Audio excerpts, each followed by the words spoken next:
siap, saya akan menunjuk sana, saudara, untuk melakukan teknik modifikasi cuaca. Saya akan menelisiknya eksklusif.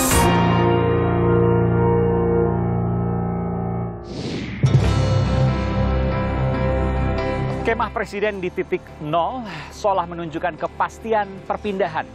Ibu kota negara Nusantara akan resmi dilakukan upacara bendera hari ulang tahun kemerdekaan 2 tahun mendatang. Tapi kini riuh pro dan kontra mewarnainya. Saudara, saya Aiman Wicaksono. Saya akan melihatnya dari dekat. Ikuti saya eksklusif.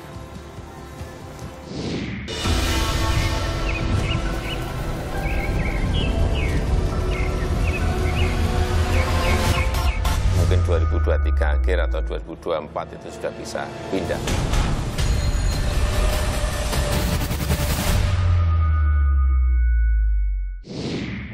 Saudara, 466 triliun anggaran yang diperkirakan akan dihabiskan untuk membangun IKN, Ibu Kota Negara Nusantara.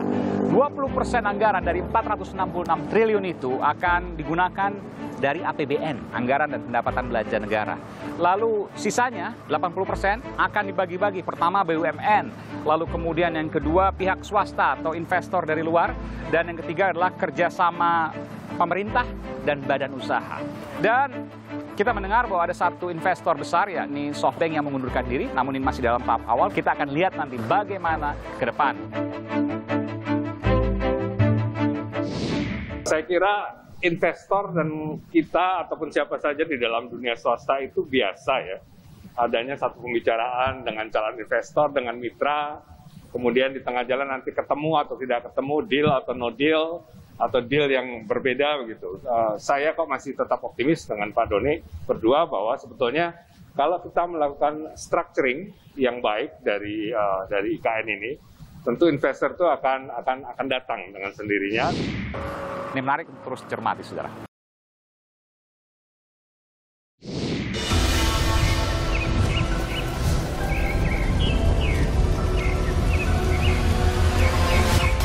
Mungkin 2023 akhir atau 2024 itu sudah bisa pindah.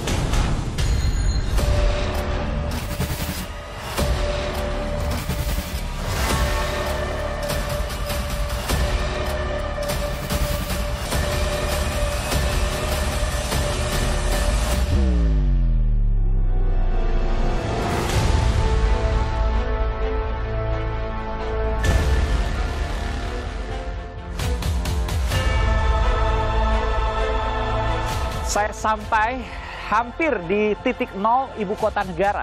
Dan saya akan ditemani nanti oleh Bupati Penajam Pasir Utara, Bupati Hamdan. Ini panas, Pak, luar biasa, tapi pemandangannya indah ya. Langit biru ya, dengan sejumlah pohon akasia.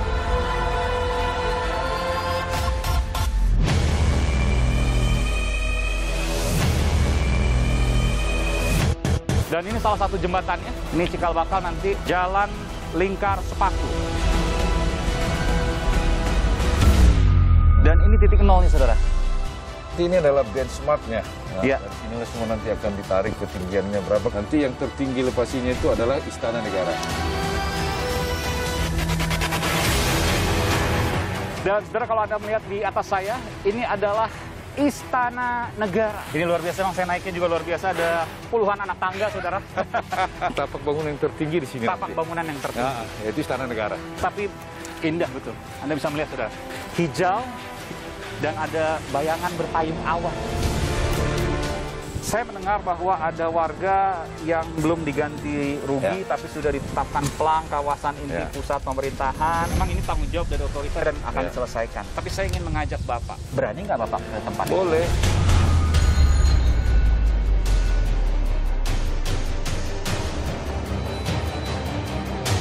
Saya masih berada, saudara, di kawasan inti pusat pemerintahan. Ini salah satu patoknya. Dan saudara, memang saya melihat ada yang janggal di sini. Berada di belakang pelang ini adalah rumah-rumah ini, saudara. Anda bisa melihat ini.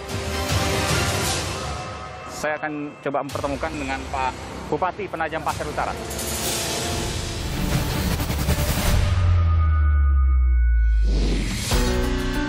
Saudara, saya berada di kota terdekat, yakni di Balikpapan, Kalimantan Timur, menuju ke ibu kota negara. Dari sini sudah ada jalan tol menuju ke pintu tol Semboja di Kutai Kertanegara, yang kemudian saya lakukan perjalanan darat nanti menuju ke titik nol ibu kota negara, yang kemah Presiden menunjukkan kepastian perpindahannya.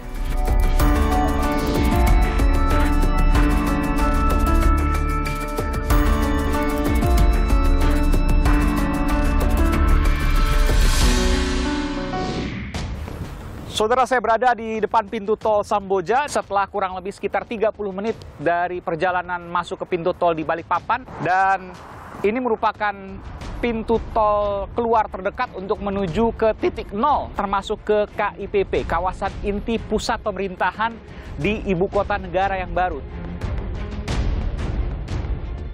Ikuti saya, saudara, saya akan mengupasnya terkait dengan ibu kota negara Nusantara.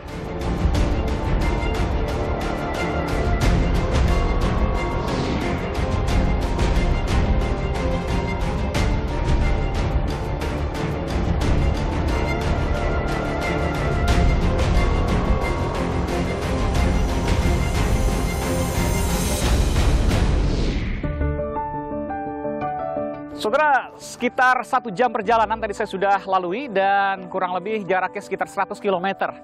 Saya sampai hampir di titik nol ibu kota negara.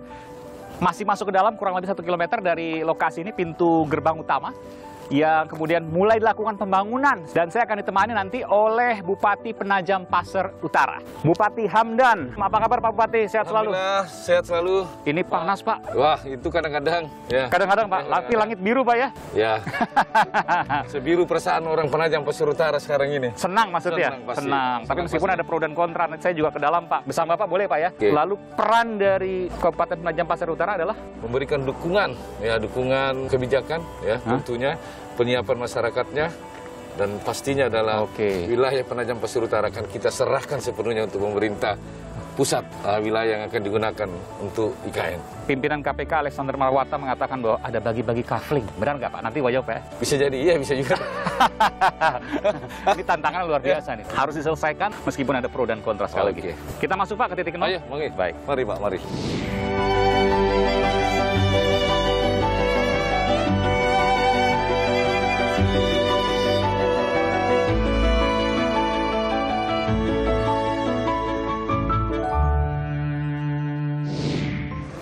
Dan saudara, kalau Anda bisa melihat di belakang saya itulah tulisan titik nol. Itulah kemudian yang ditetapkan sebagai titik nol. Titik nol ini merupakan titik penghitungan. Ini berada 80 meter di atas permukaan laut. Nanti Istana Presiden, kemudian gedung-gedung lembaga tinggi negara lainnya, itu berada di atas titik itu. Dan Anda bisa melihat ini memang ini alamnya luar biasa. Masih bersama dengan Pak Bupati Penajam Pasir Utara. Pak Hamdan. Iya. Dan ini kemarin yang kemudian dilakukan penanaman ini Pak.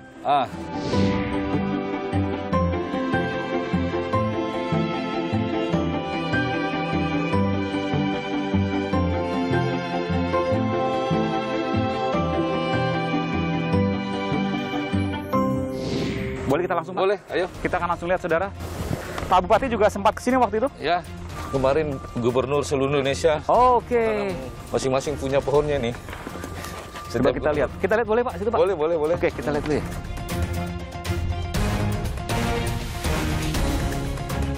Ini saudara yang kemudian ditanam oleh 34 gubernur dan juga perwakilannya, karena ada beberapa gubernur yang tidak bisa hadir, seperti beberapa daerah ya, Papua dan lain sebagainya. Punya wakil kepala badan otorita. Oke, ada kepala otorita juga. Ya, Menteri PUPR. Menteri PUPR. Oh, ini Pak Presiden. Oh ini, oke, ini Presiden Jokowi saudara tanamannya. Meranti merah. Ini ditanam oleh Presiden Republik Indonesia. Dan ini semuanya tanggalnya sama saudara, 14 Maret 2022 pada saat, boleh saya katakan ya, peresmian titik nol ibu kota negara. Ya, boleh, boleh, boleh. Semuanya tanaman asli Kalimantan. Ya. Banyak ya Pak? Banyak. Saya belum pernah dengar ini, bisbul, apa itu bisbul? Lalu kemudian salah, saya belum pernah dengar. Kalau kecapi ya, rambutan jelas. Lalu gaharu, kayu ya, pangkal buaya, palapi. Ini banyak sekali ya, memang luar biasa. Kita menuju ke sana, titik nol, saudara.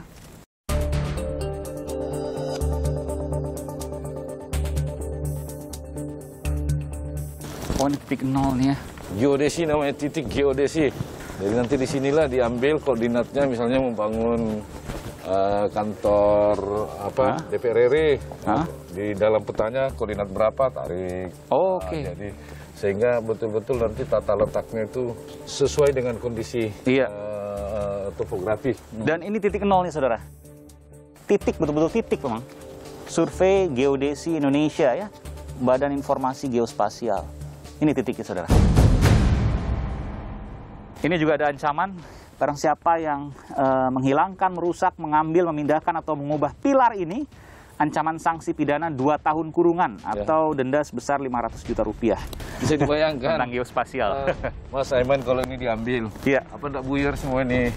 Semua dokumen-dokumen perencanaan yang sudah disusun, kalau ini sampai dipindahkan, dirusak. Pengukurannya beda semua. Ibarat kata ini adalah benchmarknya.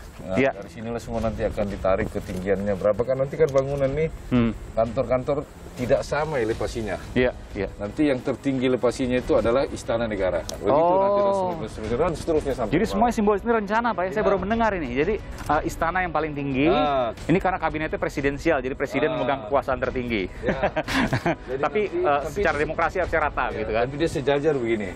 Oke. Nama Sumbu Trimatra. Oke. Sumbu Terus yang Trimatra. dari sini, nanti dari Istana Negara menghadap ke sana ini, namanya Sumbu Kebangsaan. Sumbu Kebangsaan. View-nya adalah jembatan Pulau Balang di sana. Oh, yang menghubungkan antara Balikpapan dengan Penajam. Oke. Belum jadi total semuanya, Pak ya?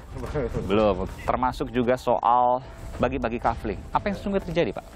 Isu tentang bagi-bagi kafling ya mungkin benar juga adanya ya.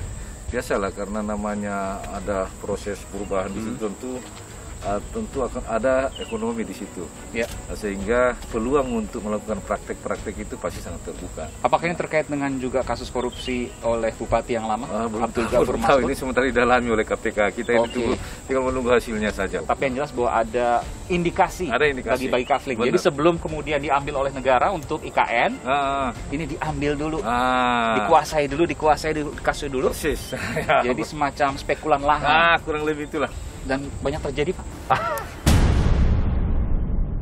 Saya akan menelisiknya eksklusif